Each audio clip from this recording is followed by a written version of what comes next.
দেখো সকালবেলা শিয়ালদায় ছিল, এখন ডেকার্স লেনে এই অরুণদার খিচুড়ি খাচ্ছে দাঁড়িয়ে দাঁড়িয়ে। এই যে লোককে যে ফালতু ইনফরমেশনগুলো দাও না, এগুলো দেওয়া বন্ধ করো। শিয়ালদাতে ছিলাম না, কোনো এক ভাইরাল দাদা হয়তো সে বাড়িতে পরোটা বানায় কি কিনে আনে, আমার দেখে লাভ নেই।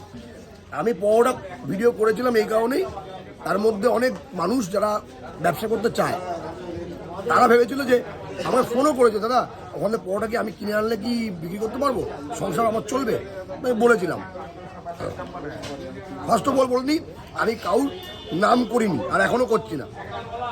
সে কোথার থেকে মাঝখানে ঢুকে গিয়ে বলছে আমি নিজে বানাই, এটা আমার বানানো, এটা আমার এই আমার ওই, আমি এ করেছি। আজব কথা বলছিস তুই, পরোটা বানাস কি না বানাস তোর পার্সোনাল ব্যাপার, আমি তোর নাম করিনি।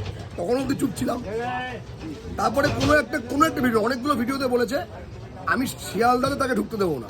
তা আজকে সে শিয়ালদাতে গিয়ে ওর সামনে গিয়ে ভিডিও করে এসেছি।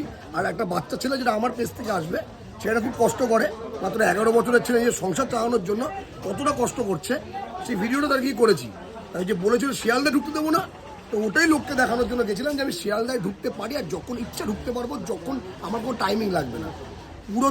আর আর এমনকি শুধু শিয়ালদা কেন, আমি খুব তাড়াতাড়ি ঘুমাতেও যাচ্ছি। ঘুমাতে নাকি আমি ঢুকতে পারবো না, ঘুমাতেও আমি প্রেজেন্ট থাকবো, কাউকে অসম্মান করবো না, সসম্মানে যাবো। ওখানে একটা দোকান আছে, দোকানটাকে ভিডিও করে আবার ব্যাক করবো। এখন কি খিচুড়ি খাওয়া চলছে? এটা তো অরুণদার দোকানে আসলে, অরুণদা তো এতগুলো আইটেম বানায়। এই যে অরুণদার পাশে বসে আছে, এত ঢেলেও আইটেম বানায়। অরুণদার আইটেম ভালো, আবার এখানেই বানায়, এখানেই বানায়। আর অরুণদার আইটেম ভালো, আমি খেয়ে ছিটকে পড়ে গেলাম ওরকম ফালতু কথা আমি বলি না। আমার বেসিক্যালি অরুণদার কাছে আসলে খিচুড়িটা আমার ভালো লাগে। সবার জীবের স্বাদ আলাদা আলাদা হয়। আপনারা আমার কথা না শুনে যারা অলরেডি খেয়েছে তারা কমেন্ট করুন, আর যারা এখনও খাননি তারা একবার এসে, এই যে লোকটা কতটা কষ্ট করে যে এই মানুষকে এতগুলো টাকা নিয়ে, মাকে এতগুলো মালা দিচ্ছে, মানে কত টাকা মানুষের কাছ থেকে নিচ্ছে, নিয়ে মানুষটা প্রায় 2000 টাকা করে ফুল দিতে পারে। ঠিক আছে, তো আপনি একটা কথা বলবেন, এর মধ্যে একটা বড় কথা আছে। বড় কথাটা এটাই, আমরা ভিডিও করে বিগত অনেক বছর ধরে করছি। আমি সরি বলছি আগে আপনার ক্যামেরাতে, আমি কারোর খাবারে অসম্মান করতে চাই না। এই যে পনির দেখেছেন, পনির কিন্তু আমি খাই না। একটা 50 টাকার খিচুড়ি, যেটা উনি এ করে বলে 50,000, এতগুলো পনির, তার সঙ্গে আলু, ল্যাবডার তরকারি, আরও 2-3টে আইটেম থাকে যেটা আমি খাই না, নষ্ট হবে বলে আমি নিইনি।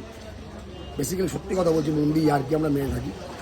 50 টাকাতে এতগুলো আইটেম বুকে এখন স্ট্রিট ফুডে পাওয়াটা খুব চাপের ব্যাপার। সত্যি আমি করি, বাট এটাকে ধারাবাহিকতাভাবে 25 বছর 30 বছর ধরে নিয়ে, 25 বছর ধরে নিয়ে, মানে এটাকে নিয়ে বয়ে চলা খুব বড় একটা ব্যাপার। আর এখানে দেখুন, আপনারা যে কোনো জায়গায় আমাদের কথা শুনে যেতে হবে, আপনারা যান, জাজ করুন। যদি আমরা কোনো খারাপ ভিডিও বানাই, সেটা আপনাদের বলার অধিকার আছে, কারণ আপনারা হচ্ছে অরুণদা কে, অরুণদা কেউ না, আমি কেউ না। আপনারা আছেন বলেই আজকে অরুণদার মতো দোকানদাররা এখানে আছে, আর আমরা আছি। আপনারা সবসময় মাথার উপর, ঠিক বললাম দাদা? আপনারা আছেন বলে, আপনাদের ভালোবাসা আছে বলে আমাদের মতো লোকরা আজকে এখানে, আপনাদের আশীর্বাদ, আর কিচ্ছু না। যাই হোক, আজকে এসে অরুণদার দোকানে দাদার সাথে দেখা হয়ে গেল। অরুণদার সাথে মানে আজকে ভালো লাগলো দিনটা কাটিয়ে। যাই হোক, চলুন পরে ব্যাক করছি আবার।